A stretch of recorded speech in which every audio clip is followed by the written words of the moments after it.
Hello. हम्म. बच्चू कडू साहेब बोलतायत का? हा, कोण आपण? साहेब नमस्कार, मी प्रतीक कदम पाटील बोलतोय लोणीवरनं. हम्म. हम्म. साहेब ती दुपारी तुम्ही वक्तव्य केलं नामदार विखे पाटील साहेबांबद्दल. हम्म. साहेब ते थोडस चुकीचं वक्तव्य झालं, तुम्हाला असं वाटत नाही का?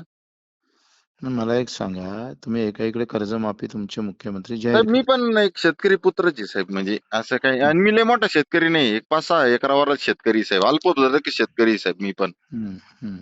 पण साहेब हे वक्तव्य एवढ्या ज्येष्ठ व्यक्तींबद्दल किंवा एवढ्या मोठ्या नेत्यांबद्दल तुम्ही केलं त्यांनी साहेब. शेतकऱ्याबद्दल काही बोला.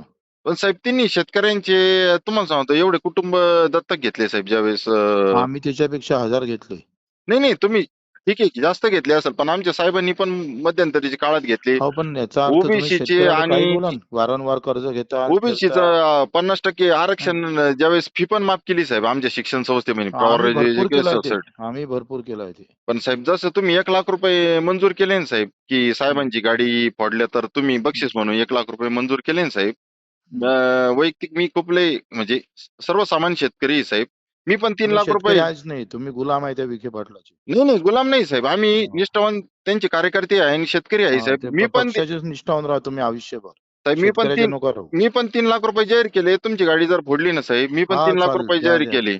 जाहीर करा. हो. केले केले साहेब, जाहीर केले. ठीक आहे, ठीक आहे. हो हो हो. आम्ही स्वीकारतो आव्हान तुमचं. नाही, मी पण तुमचं आव्हान स्वीकारलेलं आहे. विखे हं. पाटलांवर आहे ना काहीच होऊ शकत नाही. ठीक, ठीक.